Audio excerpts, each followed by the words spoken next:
अस्सलाम वालेकुम वरहमतुल्लाह।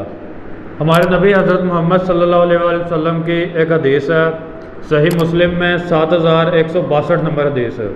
हमारे नबी सल्लल्लाहु फरमाते हैं कि जन्नत में कुछ लोग ऐसे होंगे कि उनको कुछ ऐसे लोगों को दाखिल किया जाएगा कि जिनके दिल परिंदों की तरह होंगे, परिंदों के दिलों की तरह होंगे। इससे मुराद ये है कि नरमी व नज़ाकत के लिहाज से और अल्लाह पर तवक्कल के लिहाज से वो परिंदों के दिलों की तरह होंगे। तो ये एक सिफ्त बयान हुई है उन लोगों की जो जन्नत में दाखिल होंगे कि उनके दिल परिंदों के दिलों की तरह होंगे, यानी कि जैसे परिंदों का तवक्कल होता है अल्लाह पे। और इसकी मिसाल एक और हदीस में बयान हुई है, ये तिरमिज़ी की 2344 नंबर हदीस है।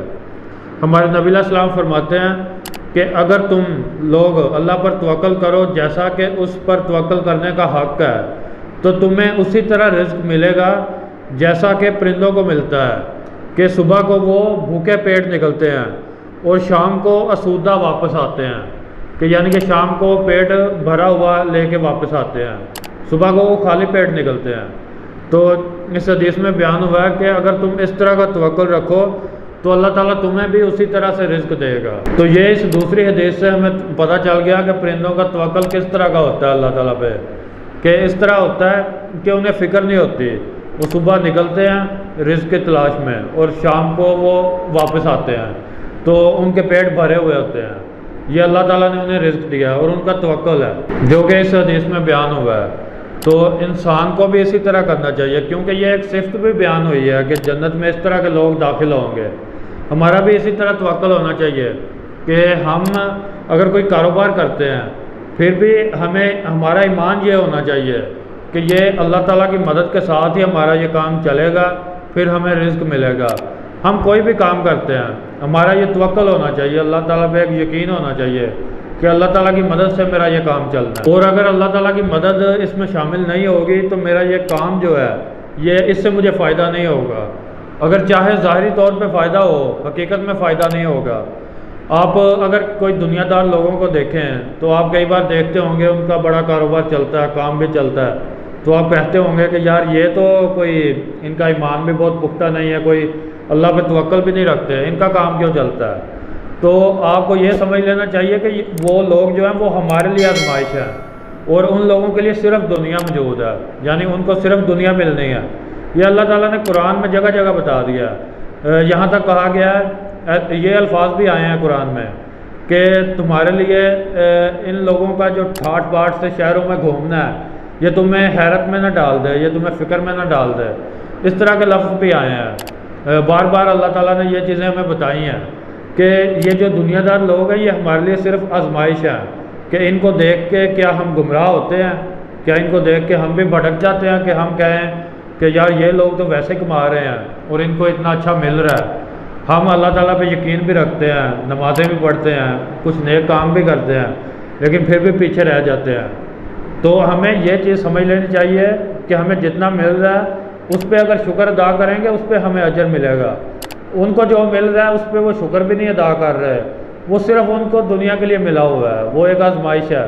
और यहाँ तक अल्लाह ने कहा कि मैं इन लोगों को, काफिरों को इसलिए देता हूँ ताकि ये इसी में गर्क रहें, ताकि वो कभी भी दोबारा हिदायत के रास्ते की तरफ ना आ सकें। वो इसी में मगन रहेंगे तो वो फिर अपनी बेहतरी के लिए नहीं सोचेंगे, क्योंकि उन्हें पता होगा, उनको यही होगा कि जो काम हम कर रहे हैं शायद यही बेहतर है। क्योंकि हम वो कहेंगे कि हम अल्लाह ताला की इबादत के लिए भी टाइम नहीं निकालते, जैसे दूसरे लोग हैं जो कि मजहबी लोग हैं वो करते हैं लेकिन हमसे फिर भी पीछे हैं, तो वो उसी में मगन रहेंगे। तो इस तरह से कुरान और हदीस का मुतालिया करने के बाद हमें ये चीज़ समझ आती है कि रिज़्क़ अल्लाह ताला ने हमें देना है। हम अच्छे अमाल करेंगे तो फिर भी अल्लाह ताला हमें रिज़्क़ देगा, ना करेंगे फिर भी देगा। यानी कि अगर ज़्यादा फिर भी मिल जाता है, अगर हम नेक अमाल नहीं भी करते वो आजमाइश होगी, लेकिन अगर हम अच्छे अमाल करते हैं फिर मिलता है तो वो अल्लाह ताला की रहमत है, उस पर शुक्र अदा करना चाहिए। लेकिन अगर बुरे अमाल करने के बावजूद मिल रहा है तो वो एक तरह से जहमत समझ लें कि वो आपके लिए बर्बादी है, कि वो आपको उसी में मगन रखने के लिए है कि आप वो बुरे काम छोड़े ही ना, उन्हीं में लगे रहें। और ये एक ऐसा कंसेप्ट है जो हर मुसलमान को समझने की ज़रूरत है। यानी कि ये कंसेप्ट हमें पता नहीं होता, हमें इन चीज़ों का पता ही नहीं होता। और इसकी वजह भी ये है कि हम दीन से दूर होते हैं, यानी कि नाम के होते हैं, सिर्फ नाम के होते हैं। हम कुछ नमाज़ें पढ़ लेते हैं और थोड़े से अच्छे अमाल करने की कोशिश करते हैं। यहाँ तक कि हम ना कुरान को पढ़ के देखते हैं, ना उसको समझने की कोशिश करते हैं कि अल्लाह ने हमसे कहा क्या है, इसलिए हमें पता नहीं चलता। इसलिए हम दुनियादारों को देख के भटकने लग जाते हैं, हम गुमराह होने लग जाते हैं। हम कहते हैं कि हमें तो उस तरह से रिज़्क नहीं मिल रहा, लेकिन हमने पढ़ा ही नहीं अल्लाह ताला ने हमें कहा क्या है।